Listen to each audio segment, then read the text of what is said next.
할렐루야. 하나님 우리와 함께 하십니다. 하나님께서 지금까지 우리와 함께 하셨고 앞으로도 우리와 함께 하실 것입니다. 신앙생활은 우리가 주님과 함께 하려고 애쓰는 것이 아니라 하나님 우리와 함께 하신다는 것을 믿고 살아가는 것, 그것이 신앙생활인 것 같습니다. 제가 이제 이 말을 나누다가 생각해 보니까 저는 지금까지 내가 하나님과 함께 하려고 너무 애썼구나 이런 생각을 많이 합니다. 우리 또한 그런 것 같습니다. 우리가 하나님과 함께 하려고 애쓰는 것, 그것이 신앙생활이라고 생각하지 않는가. 우리가 너무 잘못된 신앙생활을 하고 있지 않는가 이런 생각이 듭니다. 믿음이 없어서 그렇게 사는 것 같습니다. 하나님이 나와 함께 하신다는 걸 믿으면 내가 애쓰지 않고 내가 노력하지 않고 그냥 그 믿음으로 하루하루 그렇게 은혜로 살아갈 때 우리의 삶 속에 하나님의 뜻이 이루어질 걸 믿습니다. 오늘은 거룩한 수동성, 이끌림이라는 좀 약간 낯선 제목으로 말씀을 나누려 합니다. 마태복음 4장 1절에서 2절 말씀입니다. 마태복음 4장 1절에서 2절 말씀 함께 읽겠습니다. 시작. 그때 예수께서 성령에 이끌려 마귀에게 시험을 받으러 광야로 가사 40일을 밤낮으로 금식하신 후에 줄이신지라. 오늘은 이 말씀을 가지고 거룩한 수동성이라는 제목으로 함께 말씀을 나누려 합니다. 이런 질문으로 말씀을 시작해 보겠습니다. 그리스도인은 누구인가? 그리스도인이라는 말에는 어떤 의미가 있는가? 여러분, 그리스도인은 누구일까요? 그리스도인이라는 말 속에 어떤 의미가 있을까요? 굳이 나누자면 두 가지 의미로 나누어 볼 수 있습니다. 가장 먼저는 예수 그리스도를 믿는 사람이 그리스도인입니다. 주는 그리스도시요 살아계신 하나님의 아들이십니다라는 베드로의 신앙 고백과 같은 고백을 하는 사람이 그리스도인입니다. 우리가 예배를 시작하면서 사도신경을 함께 고백했습니다. 우리가 마음으로 이 신앙 고백을 하셨다면 여러분은 그리스도인입니다. 그런데 그리스도인이라는 말 속에는 단지 마음으로 믿는 것만 들어있지 않습니다. 그 속에는 그리스도를 따르는 사람이라는 의미도 함께 포함되어 있습니다. 그리스도인은 마음으로 예수 그리스도를 믿는 사람일 뿐 아니라 삶으로 예수 그리스도를 따르는 사람을 말하는 것입니다. 예수님의 말씀대로 살며 예수님께서 가신 십자가의 길을 따라가는 자, 주의 인도하심을 따라 살아가는 자, 겟세마네 동산까지 십자가까지 따라가는 자가 그리스도인인 것입니다. 그리스도인이라는 이름 속에서 이 두 의미는 분리할 수도 없고 분리해서도 안 됩니다. 그런데 오늘날 우리는 마치 생체 연구실에서 집요하게 세포와 조직들을 해부하듯이 그리스도인이라는 이름의 의미 속에서 이 두 가지 의미를 분리하려 하고 있습니다. 그리고 그런 시도가 어느 정도 성공하고 있는 것 같습니다. 그리스도를 믿지만 그리스도를 따르지 않아도 크게 이상하지 않은 믿음과 삶이 분리된 돌연변이 신앙생활을 할 수 있게 만든 것입니다. 말씀을 읽고 듣고 묵상하지만 그 말씀대로 안 살아도 크게 문제가 안 되는 세상 편한 신앙생활을 하고 있는 것입니다. 그 결과 오늘날 그리스도인이라는 말의 의미는 초대교회에 썼던 의미와는 완전히 다른 의미가 되고 말았습니다. 로마서 10장 10절에 이런 말씀이 있습니다. 같이 읽겠습니다. 시작. 사람이 마음으로 믿어 의에 이르고 입으로 시인하여 구원에 이르느니라. 사도 바울이 로마 교회를 향해서 마음으로 믿어야 할 뿐 아니라 입으로 시인해야 한다라고 말씀하고 있습니다. 그런데 여기서 입으로 시인한다는 것은 단지 개인적인 신앙 고백, 오늘날 우리가 말하는 신앙 고백과는 전혀 다른 의미가 있습니다. 당시 로마 사회에서 예수 그리스도를 주라 입으로 시인한다는 것은 생명을 걸어야 하는 상황이었습니다. 집에서 쫓겨나거나 공동체에서 추방당할 수도 있고 심지어 죽음까지도 각오해야 하는 것이었습니다. 초대교회에서 그리스도인이라는 이름 안에는 마음으로 예수님을 믿을 뿐 아니라 이 세상을 향해서 예수님을 주라 시인하면서 예수님을 따라 십자가까지 갈 것을 결단하는 생명을 건 고백이 담겨 있었던 것입니다. 여러분 어떠십니까? 그리스도인이라는 이름의 무게가 느껴지십니까? 여러분은 지금 그리스도인이라는 이름에 담긴 의미를 무겁게 삶으로 살아내고 계십니까? 어쩌면 우리는 지금 그리스도인이라는 이름을 너무 가볍게 쓰고 있지 않은가 이런 생각이 듭니다. 그 이름의 의미를 가볍게 만들어서 너무 가볍게 신앙생활을 하고 있는 것이 아닌가 이런 생각이 듭니다. 우리의 신앙생활이 다양한 취미생활 가운데 하나처럼 취급되고 있지는 않은지 우리 자신에게 물어봐야 할 때가 아닐까 이런 생각이 듭니다. 지지난주 거듭남에 대해서 우리가 함께 생각했습니다. 예수님께서 니고데모에게 말씀하신 거듭남이란 단지 상징적인 의미나 비유로 하신 말씀이 아니라 실제로 우리 안에 우리 영혼이 우리의 속사람이 다시 태어나는 것을 말합니다. 우리가 예수 그리스도를 믿을 때 죽었던 우리 영혼이 다시 살아나는 것, 하나님의 자녀로 거듭나게 되는 것, 그것을 거듭남이라고 말합니다. 다시 태어나는 거예요. 다시 태어났다면 당연히 살아가는 삶의 방식도 달라져야 마땅합니다. 다시 태어났는데 삶은 하나도 달라진 것이 없다면, 하나님의 자녀가 되었는데 여전히 세상의 방식으로 살아가고 있다면 뭔가 문제가 있는 것입니다. 그리스도인이 되었다면, 그리스도인이라는 이름을 가졌다면 그 이름에 합당한 삶을 살아가야 하는 것이죠. 어떻게 우리는 그리스도인답게 그 이름에 합당하게 살아갈 수 있을까요? 그래서 지난주에는 바다보다 넓고 깊은 하나님의 사랑에 대해서 함께 생각해 보았습니다. 우리 안에 바다보다 넓고 깊은 하나님의 사랑이 우리 가슴 속에 충만하게 부어질 때, 우리 안에 그 사랑이 충만할 때 우리는 그리스도인다운 삶을 살아갈 수 있습니다. 왜냐하면 그리스도인다운 삶이란 사랑하는 삶이거든요. 하나님을 사랑하고 이웃을 내 몸처럼 사랑하는 것이 그리스도인의 삶이 아닙니까? 그렇게 살아가기 위해서는 우리 안에 그 사랑이 있어야 되잖아요. 하나님의 사랑이 우리 안에 가득해야만 그렇게 살아갈 수 있습니다. 깨진 항아리를 연못에 던짐으로 그 항아리 속에 물이 가득하게 되듯이 깨진 항아리 같은 우리 마음, 우리의 마음이 하나님의 그 사랑, 바다보다 넓고 깊은 하나님의 사랑 안에 잠기게 될 때 우리 안에 하나님의 사랑이 가득하게 되고 우리 안에 그 하나님의 사랑, 그 은혜가 충만하게 될 때 우리는 그리스도인다운 삶을 살아갈 수 있게 됩니다. 예수님께서 성령의 세례를 받으실 때 바로 그런 일이 일어났습니다. 성령이 비둘기처럼 하늘에서 임하셨다라고 말씀합니다. 예수님의 영혼이 바다보다 넓고 깊은 그 하나님의 사랑, 성령의 은혜에 완전히 잠기게 된 것입니다. 성령으로 충만하게 되셨습니다. 오늘 본문은 바로 그 성령의 세례를 받으신 이후에 예수님의 삶이 어떻게 달라졌는지를 보여주는 말씀입니다. 성령의 세례를 받으신 후 예수님의 삶에 일어난 가장 큰 변화를 보여주는 한 단어가 오늘 본문에 있습니다. 바로 성령의 이끌림이라는 단어입니다. 예수님께서 성령의 이끌림을 받는 삶을 살아가기 시작하셨다는 것입니다. 여러분, 이 단어 속에 얼마나 큰 의미가 있는지 아십니까?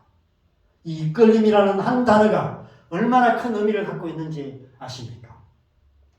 그리스도인의 삶의 특징은 한 단어로 말하라고 한다면 이끌림이라는 단어에 포함되어 있습니다.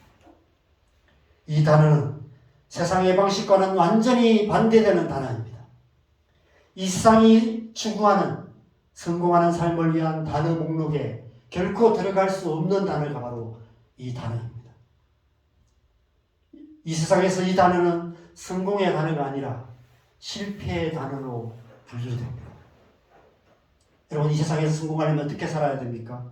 내가 내 삶의 주인이 되어서 주도적으로, 능동적으로, 적극적으로 앞장서서 이끌고 가야만 세상에서 성공하는 삶을 살아갈 수 있습니다. 이런 세상에서 수동적으로 누군가에 끌려가는 삶을 살아가다가는 이 세상에서 살아남을 수도 없습니다. 그런데 오늘 예수님께서는 성령의 이끌림을 받는 삶을 살아가기 시작하셨다고 말씀하고 있습니다. 지금까지 예수님께서 어떻게 살아오셨는지 성경에 기록되어 있지 않지만 성령 세례를 받기 전과 후의 예수님의 삶은 완전히 다른 삶이 된 것은 분명합니다. 지금까지 나사렛에서 목수의 아들로 살아오셨던 예수님께서 이제부터는 하나님의 아들로 살아가기 시작하셨습니다. 성령으로 거듭나기 전에 우리도 마찬가지입니다. 성령의 세례를 받기 전 우리는 누구나 육신의 부모의 자녀로 살아갈 수밖에 없습니다. 제가 자녀를 키워보니까 유전자의 힘이 얼마나 무서운지를 알겠습니다. 딱 저 닮은 자식 나와서 키워봐야 부모 마음 안다라는 말이 무슨 말인지를 알 것 같습니다. 여러분, 우리는 누구나 육신의 부모님으로부터 물려받은 유전자의 지배를 받으며 사는 것 같습니다. 우리가 타고난 성격이 있어요. 그죠? 삶의 습관들이 있습니다. 그게 잘 안 바뀌어요. 그렇게 살아갈 수밖에 없는 요소들이 있습니다. 타고난 유전자가 그래요. 그래서 그 유전자를 따라서 살아가는 게 우리의 삶의 기본적인 방식인 것 같습니다. 또 가정에서, 학교에서, 이 세상 문화 속에서 보고 듣고 배운 대로 살아갑니다. 나이가 들어갈수록 내 마음대로, 내 생각대로, 내가 살아온 습관대로, 내가 옳다고 믿는 바대로 고집하며 살아가게 됩니다. 전통과 관습에 매여 살게 되고요. 다른 사람들이 하는 것, 다른 사람들이 살아가는 것을 따라서 살아가는 우리의 모습을 보게 됩니다. 예수님께서도 지금까지 크게 다르지 않는 삶을, 평범한 삶을 살아오셨습니다. 나사렛에서 목수의 일을 하며 살아오셨습니다. 그런데 성령으로 세례를 받으신 후 전혀 다른 삶을 살기 시작하셨는데 성령에게 이끌림을 받는 삶을 살기 시작하셨습니다. 바로 이때부터 시작해서 마지막 십자가에 죽으시기까지 예수님의 삶은 오직 성령에게 이끌림을 받는 삶이었습니다. 저는 우리 그리스도인의 삶 또한 마찬가지라고 생각합니다. 우리가 그리스도인으로서 그리스도인답게 살아가는 삶의 시작, 바로 이 단어로부터 시작됩니다. 그리스도인의 삶은 예수님처럼 성령의 이끌림을 받는 삶이어야 합니다. 처음부터 끝까지 삶의 모든 순간순간, 아침에 눈 떠서 밤에 잠자리에 드는 그 순간까지 삶의 모든 순간, 우리가 생각하고 말하고 행동하고 선택하는 모든 순간순간마다 성령의 이끌림을 받아 살아가는 삶, 그것이 그리스도인의 삶인 것입니다. 그리스도인으로서 그리스도인답게 살아갈 수 있는 유일한 길, 성령의 이끌림을 받는 삶을 살아가는 길밖에 없습니다. 여러분, 우리가 날마다 순간마다 그렇게 성령의 이끌림을 받는 삶을 살아가고 있다면 우리는 지금 그리스도인다운 삶을 살아가고 있는 것입니다. 그러나 우리가 아무리 교회 생활 열심히 하고 하나님과 관계된 일을 열심히 하고 지금까지 신앙생활 가운데서 보고 듣고 배운 대로 잘 살아가고 있다고 자부한다 할지라도 하루하루 순간순간 성령의 이끄심을 따라 살아가지 않는다면 그것은 종교 생활일 뿐 그리스도인다운 삶이라고 말할 수 없는 것입니다. 사도행전에 보면 사도들과 초대교회 성도들 모두가 성령의 이끄심을 따라서 살았던 것을 보게 됩니다. 사도행전은 오순절에 성령이 강림하신 이야기로부터 시작됩니다. 여러분, 오순절 성령의 세례를 받기 전에 제자들의 모습을 한번 생각해 보시기 바랍니다. 예수님의 십자가 앞에서 예수님을 팔고 벌거벗고 도망치고 3번이나 모른다고 부인하고 난리가 아니었습니다. 예수님께서 부활하셨다는 얘기를 전해 듣고도 믿지 않았습니다. 부활하신 예수님을 몇 번이나 만나고도 물고기 잡으러 가서 밤새 빙글물만 내리고 있던 제자들의 모습도 기록되어 있습니다. 유대인들을 두려워하여서 문을 닫고 숨어있던 제자들의 모습도 눈에 선합니다. 그런데 하루아침에 다른 일이 일어났습니다. 하루아침에 애들이 완전히 달라졌습니다. 오순절 성령이 임하시자마자 제자들의 삶이 한순간에 180도로 달라져 버렸습니다. 알 수 없는 힘에 이끌려 문을 열고 밖으로 나가 예수께서 그리스도이심을 입으로 시인하기 시작했습니다. 설교 한번 해본 적이 없던 베드로가 성령에 이끌려 원고도 없이 선포한 첫 번째 설교로 3,000명이 회심하는 놀라운 역사가 일어났습니다. 그 후에 사도행전의 모든 기록들은 성령의 이끄심을 따라 그리스도의 복음을 전했던 사도들과 초대교회 성도들의 이야기들입니다. 그래서 사도행전을 다른 말로 성령행전이라고 하는 것입니다.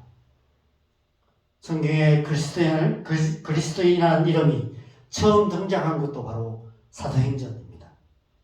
성령의 이끄심을 따라 살아가는 사람들을 그리스도인이라고 칭하기 시작했다라고 기록되어 있습니다.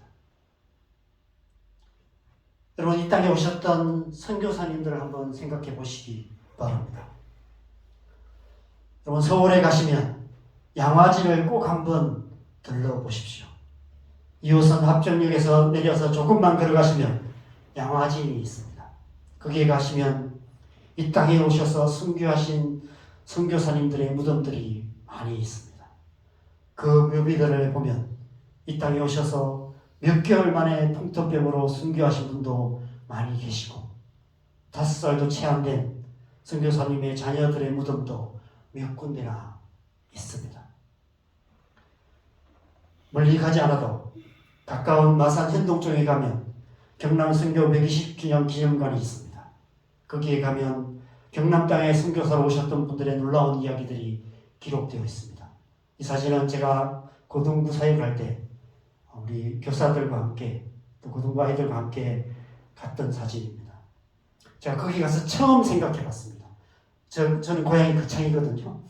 거창에서 고등학교 때부터 교회를 다녔는데 한 번도 이 질문을 해본 적이 없었어요. 누가 언제 거창에 복음을 전했을까? 이 생각을 해본 적이 없었습니다. 그냥 자연스럽게 저는 누군가 와서 교회를 세웠겠지 이렇게 생각했습니다. 그런데 거창에 처음 선교사로 들어갔던 분들이 대부분 호주와 뉴질랜드 이쪽에서 오신 선교사님들이셨어요.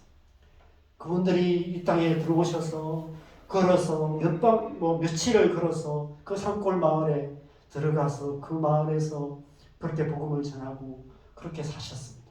그래서 거창에 복음이 전해졌고 거창에 교회들이 생겨났다는 것을 제가 처음 알았습니다. 그래 거창에 오신 선교사님 제가 사진을 찍어 놓은 것이 있는데 제가 찾다가 못 찾았어요. 아마 창원에 또 여러분의 고향이 어딘지 모르지만 여러분의 고향에 처음 오신 분들도 선교사님 누구신지 정도는 여러분이 한번 기억하시는 것도 좋을 것 같습니다. 그럼 그분들이 어떻게 그럴 수 있었을까요? 어떻게 이 땅까지 오실 수 있었을까요? 성령의 이끌림 때문이었습니다. 성령께서 그들의 마음을 이끌어 소망 없던 이 땅, 사망의 그늘에 앉아있던 이 땅에 오게 올 수밖에 없게 만드신 것입니다. 성령에 이끌려서 영적으로 항모했던 이 땅, 광야 같은 이 나라에 오셔서 생명을 바침으로 오늘날 이 땅에 하나님의 복음이 전해지고 이 땅이 하나님의 복을 받는 땅이 되었던 것입니다. 지난주에 제가 어떤 권사님을 만났는데 그분이 이제 하와이에 갔다 오셔서 하신 선교사님을 만나서 들은 얘기를 해주셨습니다. 우리나라에 초창기에 오셨던 선교사님 중에 여자 선교사님, 개성에 처음 오셨던 선교사님이 9개월 만에 이렇게 풍토병으로 돌아가셨대요. 그런데 그분이 매일 썼던 일기, 엄마에게, 고향에 있는 엄마에게 썼던 어떤 미국의 어떤 섬에 살고 있는 엄마에게 썼던 일기가 아직도 그게 보관되어 있는데 그에 이런 내용이 적혀 있대요. 자기에게 심장이 1000개가 있으면 그 1000개의 심장까지도 이 땅 위에서 바치겠다. 그렇게 기록되어 있다고 얘기합니다. 그리고 어떻게 그런 마음이 그분에게 있었을까요? 하나님의 영이 그 안에 그 마음을 주셨고 그 마음에 이끌려서 이 땅에 와서 그 처녀의 몸으로 이 땅의 복음을 전하다가 그렇게 이 땅에서 순교를 하셨습니다. 지금도 그 마음 때문에 온 땅과 일반 가운데 나가서 하나님의 복음을 전하는 수많은 선교사님들이 계십니다. 오늘 말씀에 보면 예수님께서 성령에 이끌려서 광야로 들어가셨습니다. 왜 예수님께서 광야로 들어가셨을까요? 왜 성령께서 예수님을 광야로 이끄셨을까요? 그냥 예수님께서 성령으로 세례를 받으셨기 때문에 그냥 즉시 예루살렘으로 가게 하시거나 뭔가 땅 끝까지 가셔서 복음을 전하게 하시면 될 텐데 왜 광야로 이끄셨을까요? 우리가 살아가는 이 세상이 바로 광야이기 때문입니다. 우리가 들어가서 살아야 할 이 땅이 영적으로 광야 같은 땅이기 때문에 그렇습니다. 광야 같은 이 세상 속에 들어가서 이 땅에 하나님 나라를 이루어가는 것이 우리의 사명이기 때문에 성령께서 예수님을 광야로 이끄신 것입니다. 여러분, 광야는 길이 없어요. 광야는 길을 아는 사람도 없고 길을 인도할 사람도 없습니다. 이 세상은 광야 같아요. 우리 인생 어떻게 살아야 될지 모르겠습니다. 제 남은 인생이 얼마나 될지 모르겠지만 제 앞으로의 삶을 어디로 가야 될지 어떻게 살아야 될지 아직도 답을 모르겠어요. 여러분 아십니까? 우리의 자녀들의 인생에 대해서 어떻게 모르겠어요. 우리의 자녀들의 인생을 어떻게 살아가야 될지 살면 좋을지 부모인 저도 답을 모르겠습니다. 여러분 우리 인생은 광야 같은 이 세상에서 방황하다가 결국은 멸망할 수밖에 없는 것이 우리의 인생입니다. 그래서 이 세상은 우리의 인생을 의미 없이 왔다가 의미 없이 살다가 의미 없이 죽음으로 끝나는 무의미한 인생이라고 노래하고 있습니다. 인생의 의미에 대해서 여러 가지 그럴듯한 말을 하는 똑똑한 사람들도 많고 도를 아십니까? 라는 물음으로 사람들을 현혹하는 종교들도 많이 있지만 알고 보면 소경이 소경을 인도하는 것과 같습니다. 시편 49편 20절에 보면 종기 하나 깨닫지 못하는 사람은 멸망하는 짐승 같도다 라는 말씀이 있습니다. 이 말씀처럼 인생의 길, 우리가 살아가야 할 삶의 길을 찾지 못한 채 멸망하는 짐승처럼 끝나고 마는 것이 이 광야 같은 세상의 우리의 인생입니다. 그래서 우리에게는 광야에서 이스라엘 백성들을 인도했던 구름 기둥과 불 기둥이 필요합니다. 성령의 인도하심이 필요합니다. 오직 성령의 이끌림을 받아야 하는 것입니다. 우리가 이 세상에서 그리스도인으로서 그리스도인답게 살아갈 수 있는 유일한 길, 바로 성령의 이끌림을 받는 길밖에 다른 길은 없습니다. 이 세상이 말하는 잘 사는 법과 그리스도인이 잘 사는 법은 완전히 다릅니다. 이 세상에서 성공하는 삶의 비결을 말하는 모든 가르침을 보면 이런 단어들이 가득합니다. 적극적인 사고방식, 긍정의 힘, 능동형 인간, 자기주도적인 아이. 여러분, 왜 세상살이가 이렇게 힘들까요? 왜 우리의 자녀들이 세상을 이처럼 두려워할까요? 앞세대인 우리가 이런 단어들로 이 세상을 가득 채워 놓았기 때문입니다. 이런 단어들을 가진 사람들만 살아남을 수 있는 세상, 적자생존, 약육강식, 정글의 법칙이 지배하는 동물의 왕국 같은 그런 세상을 만들어 놓았기 때문입니다. 어떻게 해야 할까요? 지금은 출애굽이 필요한 때입니다. 우리의 가치관의 출애굽이 필요한 때입니다. 내가 내 삶의 주인이 되어서 살아가는 세상적인 삶의 방식을 벗어버려야 하는 때입니다. 오직 성령의 이끌림을 받는 삶이 무엇인지를 배우고 훈련해야 하는 때입니다. 제가 오늘 말씀의 제목을 거룩한 수동성, 이끌림이라고 정한 이유를 여러분이 조금은 아실 것 같습니다. 이 세상과 다른 방식으로 사는 삶을 말하는 것입니다. 이 세상과 다른 언어들로 우리의 삶을 살아가야 합니다. 세상과 다른 말을 하고 세상과 다른 삶의 가치를 가지고 세상과 다른 방식으로 살아가는 법을 처음부터 다시 배워야 합니다. 어떻게? 성령의 이끄심을 따라서. 우리 사는 이 세상이 극찬하면서 노래하는 물고기가 있습니다. 연어입니다. 흐르는 강물을 거슬러 오르는 연어처럼 사는 삶, 그런 삶을 칭송합니다. 물론 이 연어를 우리가 신앙에 적용을 할 수도 있죠. 신앙에 적용하면 이 세상의 가치관을 거슬러 살아가는, 말씀대로 살아가는 삶으로 적용할 수도 있습니다. 그런데 이 세상이 이 노래를 부르는 것은 거센 물줄기를 거슬러 위로 올라가는 이 불굴의 의지 내지는 꺾이지 않는 어떤 도전정신, 이런 것을 노래하는 것입니다. 그것이 성공하는 삶이다라고 노래하는 것입니다.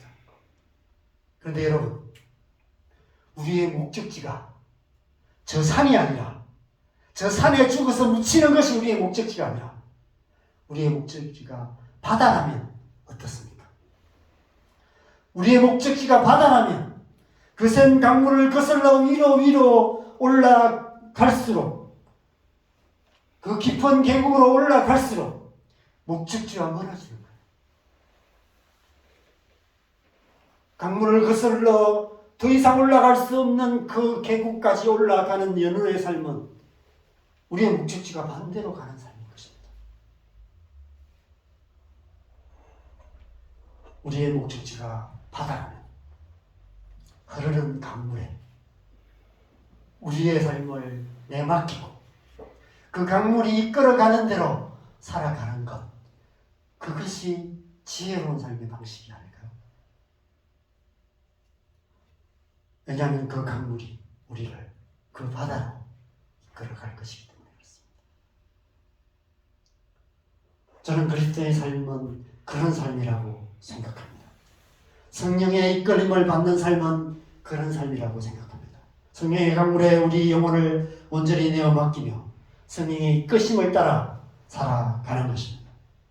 성령의 강물이 우리를 하나님의 사랑의 바다로 이끌어 가시도록 그 강물에 나를 온전히 내어 맡기는 것입니다. 내 인생을 송두리째 내어 맡기고 믿음으로 살아가는 것이죠. 그렇게 살아가는 것, 성령의 이끌림을 받는 것이 무엇인지를 보여주는 좋은 모델이 있는데 바로 모세입니다. 출애굽기에 보면 40세의 모세 이야기와 80세의 모세 이야기가 연이어 기록되어 있습니다. 둘 다 같은 모세입니다. 둘 다 같은 목적을 가지고 살았습니다. 압제받는 이스라엘 백성들을 구원하려 했습니다. 그런데 두 사람은 완전히 다른 방식으로 사는 완전히 다른 사람이었습니다. 40세의 모세는 이 세상이 말하는 성공하는 삶의 모델이었습니다. 그 안에는 세상의 지식이 가득하고 그 마음속에는 인간적인 열정이 불타오르고 있었습니다. 그의 생각 속에는 세상이 말하는 성공하는 삶에 필요한 단어들로 가득했습니다. 그런 자신이 있었습니다. 그러나 그는 결국 실패하고 말았습니다. 그런데 80세의 모세는 완전히 달랐습니다. 그는 40세의 모세와는 완전히 딴 사람이었습니다. 그의 마음 안에 타고 있던 인간적인 열정의 불은 완전히 꺼져 버렸습니다. 하나님의 사명과는 아무 상관없이, 이스라엘 백성들을 구원하는 일과는 아무 상관없이 위대한 광야에서 양을 치는 늙은 목자에 불과했습니다. 세상이 말하는 성공하는 삶에 필요한 단어들은 그에게는 아무 의미 없는 단어가 되고 말았습니다. 그냥 하루하루 양들이 가는 대로 그냥 이끌려 살아가는 그런 삶을 살아갈 수밖에 없었습니다. 하나님의 부르심 앞에서도 내가 누구간데라고 반응할 만큼 아무것도 아닌 자가 되고 말았습니다. 그런데 떨기나무 가운데 하나님의 불이 임하셨습니다. 그리고 그 불이 그를 이끌어 가시기 시작하셨습니다. 그 하나님의 불에 이끌려 그는 이스라엘 백성들을 이끌고 40년의 광야를 지나서 마침내 하나님의 약속의 땅까지 이끌어가는 이스라엘의 목자로 살아갈 수 있었습니다. 하나님의 영에 이끌림을 받는 거룩한 수동성의 삶을 살았던 아주 좋은 모델이 바로 모세인 것입니다. 저는 이것이 이 세상을 사는 그리스도인의 삶의 방식이라고 믿습니다. 우리가 배우고 훈련해야 될 삶의 방식인 줄 믿습니다. 우리는 거룩한 수동성의 삶을 배워야 합니다. 성령의 이끌림을 받는 삶을 훈련해야 합니다. 그런 삶을 훈련하는 것이 쉽지 않습니다. 왜 그럴까요? 뼛속 깊이, 우리 안에 뼛속 깊이 세포 하나하나까지 세상의 가치가 지배하고 있기 때문에 그래요. 내 마음대로, 내 고집대로, 내가 옳다고 믿는 바대로 내가 주도적으로 살아가는, 그렇게 살아왔던 삶의 습관이 뿌리 깊이 중독적으로 배어있기 때문에 그렇습니다. 그것을 뿌리 뽑아내고 새로운 삶의 방식을 배우는 것이 쉽지 않아요. 수없이 실패하고 실패할 수밖에 없습니다. 그럼에도 불구하고 우리가 그렇게 살아가는 삶을 배워가야만 합니다. 그것을 배워갈 수 있는 가장 효과적이고 유일한 방법이 있습니다. 바로 기도입니다. 기도는 그리스도인다운 삶을 살아가는 가장 효과적인 방법이고 그것을 배울 수 있는 가장 효과적인 방법이 바로 기도입니다. 그래서 기도해야 됩니다. 근데 기도하되 하나님의 음성을 듣는 기도를 해야 합니다. 저는 우리의 기도가 너무 전투적인 것 같다는 생각이 들 때가 참 많습니다. 우리가 원하는 것을 얻어내기 위해서 수많은 기도 제목의 목록들을 가지고 우리의 뜻을 이루기 위해서 하나님 앞으로 막 돌진해서 마치 멱살이라도 잡을 듯이 덤벼드는 것 같은 그런 기도를 하는 모습들을 보게 됩니다. 빚쟁이에게 빚받으러 온 사람처럼 다짜고짜 이건 내 나라 저건 내 나라라고 요구하다가 결국 아무것도 못 얻고 빈손으로 돌아가는 그런 우리의 기도 생활의 모습들을 많이 보게 됩니다. 듣는 기도를 해야 합니다. 기도의 수동성을 배워야 합니다. 성령의 이끌림을 받는 기도를 해야 합니다. 먼저 뭘 기도해야 될지를 성령님께 들어야 하는 것이죠. 어떻게 기도해야 할지도 들어야 합니다. 답을 정해놓고 내가 옳다고 믿는 바들을 정해놓고 당연히 이렇게 돼야 된다라고 내가 먼저 결론을 내려놓고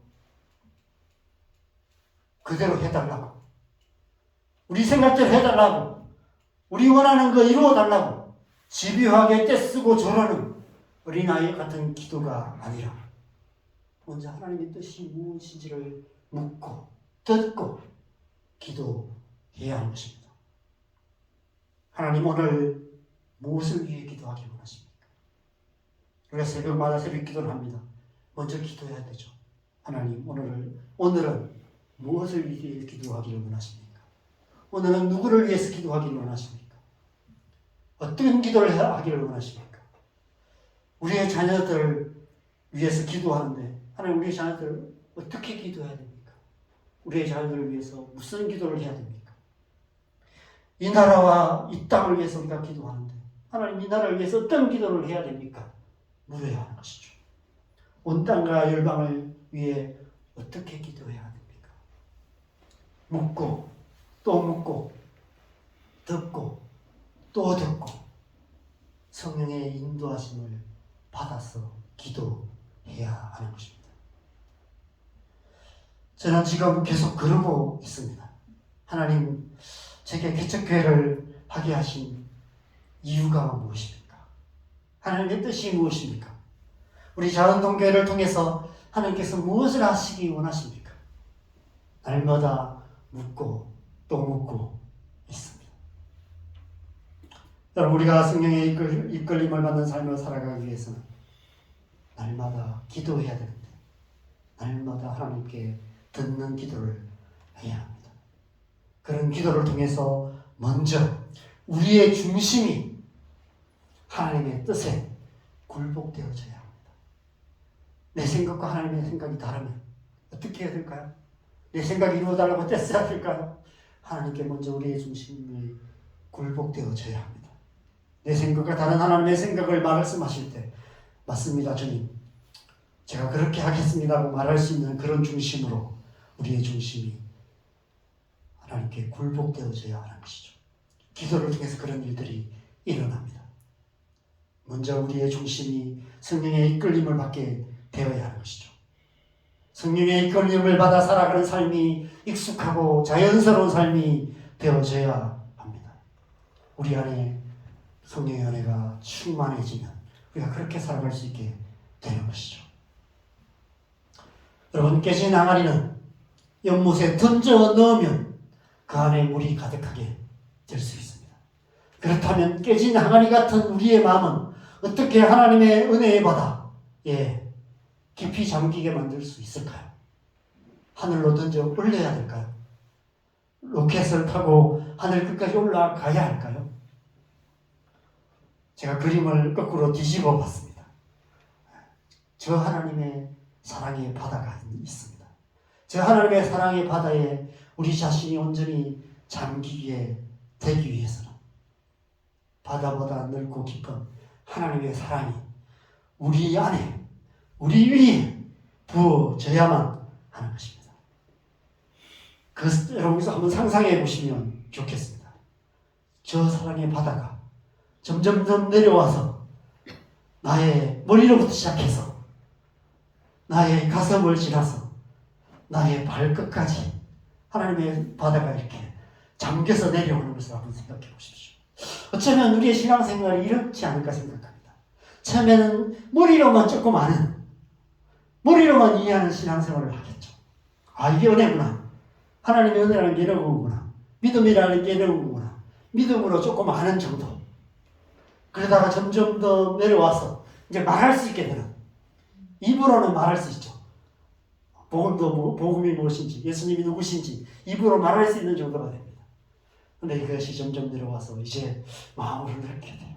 하나님이 나를 정말로 사랑하시구나. 감격하게 되고요. 그런데 이것이 우리의 발끝까지 내려오면 이제 그렇게 살 수 있게 돼요. 성령이 인도하시는 대로 갈 수 있게 됩니다.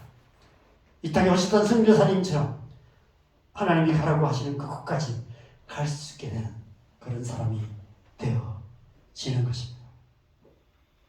그렇게 되면 비록 우리의 육신은 이 땅에 발붙이고 살아가지만 그러나 우리의 영혼은 하늘에서 쏟아져 내리는 그 하나님의 은혜, 하나님의 삶으로 가득 찬 그런 삶을 살아갈 수 있게 되는 것입니다. 그렇게 살아가는 삶을 시작할 수 있게 하는 힘, 그것을 우리는 성령 세례라고 말합니다. 그래서 우리는 성령의 세례를 위해서 기도해야 합니다. 간절히 기도하며 하나님의 은혜가 우리 안에 임하시도록 우리의 머리로부터 시작해서 우리의 발끝까지 성령의 은혜가 충만하게 임하시도록 기도해야 합니다. 간절히 기도하면서 그 은혜가 임하기를 기다려야 합니다. 하나님께서 우리의 기도에 응답하셔서 하늘의 문을 여시고 한량한 은혜로 우리의 영혼을 충만하게 채워주실 때까지 기도하고 기대하며 기다려야 하는 것입니다. 그래서 지난주에 이어서 이번 주도 동일한 숙제를 여러분에게 드리겠습니다.